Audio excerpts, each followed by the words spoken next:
Oh man. Hello everybody. My name is Awful, i.e. the random nobody that you clicked on the internet. I sometimes make YouTube videos that tackle any sort of subject, and sometimes I stream on twitch.tv.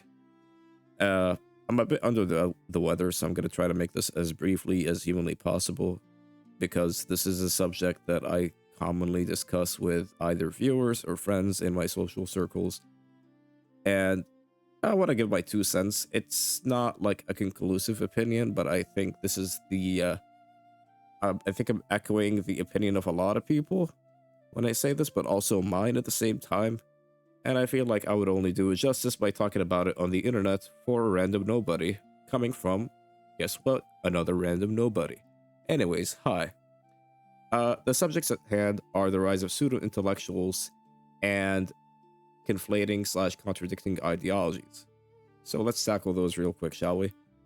I think the rise of pseudo-intellectuals, i.e. internet figures, such as Twitch streamers, internet dads, TikTokers, etc., stems from the case of massive distrust in governments and, legacy media, i.e. media outlets that are effectively a byproduct or an extension of said regimes or governments, given it's in the West or the East, or either dichotomies, be it left wing or right wing.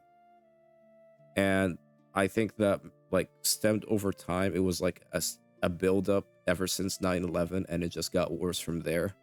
So the youth and millennials alike, i.e. Gen Zers, had a massive case of distrust, and they didn't really want to form an opinion and have conclusive thoughts about,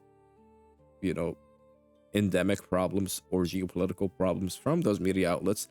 So they had to tune into something different that spoke to them and actually validated true things, i.e., independent media, independent journalism.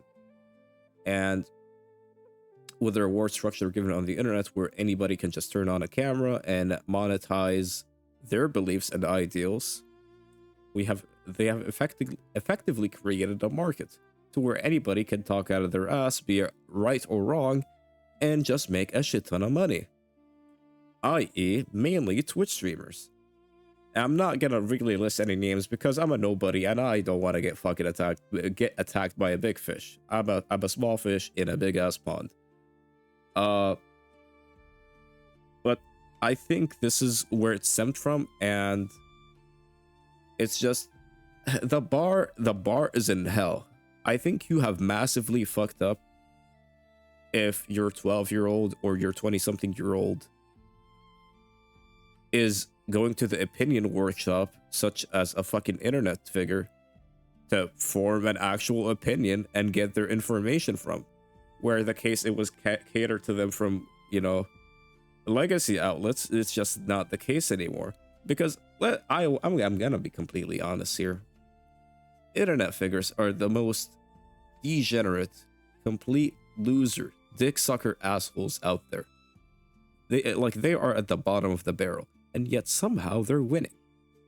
The irony in this is astounding. But we live in a crazy day and age, so I guess it's not really surprising.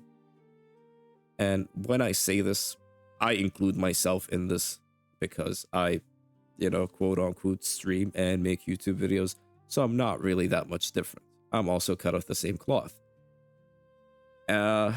I think if we were to tackle this seriously, which I just don't think it will ever happen, is media outlets have to address the fact that they are biased, because nobody's gonna come forward to the table and say that they're not. Now that's the first subject. I feel like I can add a bit more to it, but generally this is what I think. I think you have failed the youth, and I think you have failed the public en masse as a whole by doing so. That is the second order effect. The second part is the following. I don't browse Twitter a whole bunch, but when I do, or literally when I see any sorts of reporting or media, it just always baffles me when I see somebody with a trans flag or like the pride flag, I would rather say.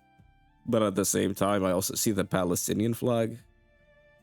I'm like, you do realize, like, the only common thing I would say about the two is one is an occupied state since 1948 that is being bombarded and getting fucked, and the other is, I'm gonna try to word this very carefully because I know the algorithm is gonna try to body this video. The second one is really a self-created problem to benefit, create another form of identity which caters into identity politics that distracts people from actual issues such as famine and warfare, etc. But for me at least, it's a first world problem created by white people for white people. That's what I think. And also, not to mention the fact that you have to acknowledge that if you're pro-Palestine, if you're pro-free Palestine, which I endorse, you have to put one down. You can't have both. Because if you're pro-Palestine, you have to note something.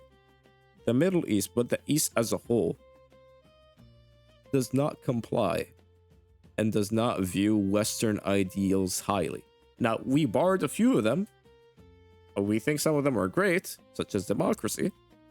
But identity politics is where we draw the line, mainly, in the case of gender dysphoria. We don't really have an ideal view on this, or an ideal outlook.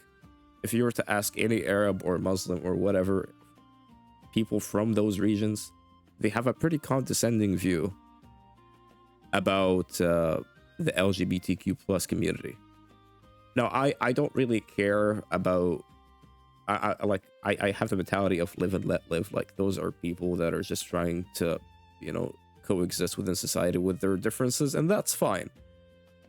But I hate when I see the fact that people are effectively attaching themselves to all these causes. If, like, they're trying to collect them like they're some sort of Pokemon or like some sort of badge of honor. They just want to be on the right side of history for the sake of being on the right side of history, without actually understanding the full context of that movement, which really bothers me. Because the views of a Muslim, or the views of someone, people that are deeply rooted in conservative or a monotheistic framework, don't really have the most ideal viewpoints on something like trans rights. They just don't. Like, I'm sorry to burst that bubble, but that's just the truth, and that's just the matter of the fact. And I feel like there's a big amount of fucking, I guess the word would be retardness. Sorry. Is that a lot of people, specifically of the left wing, just fail to acknowledge this. Like, as a Palestinian, you're just not gonna you're not gonna see eye to eye with this. I'm sorry, but I have been in those households. I am from those households. I know more than you do about this. This is what people think behind closed doors, and honestly, if it doesn't get them in trouble, they will say it like publicly. And I feel like, like the identity politics movement is already just, it's losing influence in the West, and I feel like it barely had any momentum in the East. So I think in the span of 5 to 10 years, it's just gonna be something that we look back on and laugh about. Because if we were to just take a step back and look far away and observe the actual real problems, what the real problems are, this isn't a drop in the bucket. Not even a spit. It's laughable. Now, I'm not saying they aren't actual issues. They are. But in contrast to other issues, mainly warfare and famine or whatever, they hold no weight. And I think that's something people have to acknowledge, but mainly people in the West, on the left wing. And I feel like I mainly endorse a lot of things people on the left wing have to say about, you know, climate change and equal rights, etc. I do believe those things do matter, but I think this is the ball that you have to drop. Identity politics is a big one, because that envelope got pushed so much that it got, you know, far right people in power. And the sooner they acknowledge this, the better. If you can just cut off the one arm, if you can do the self-damage, inflicted self-damage, just this one time, you're gonna gain ground. And yeah, I think this is where I'm gonna conclude the video.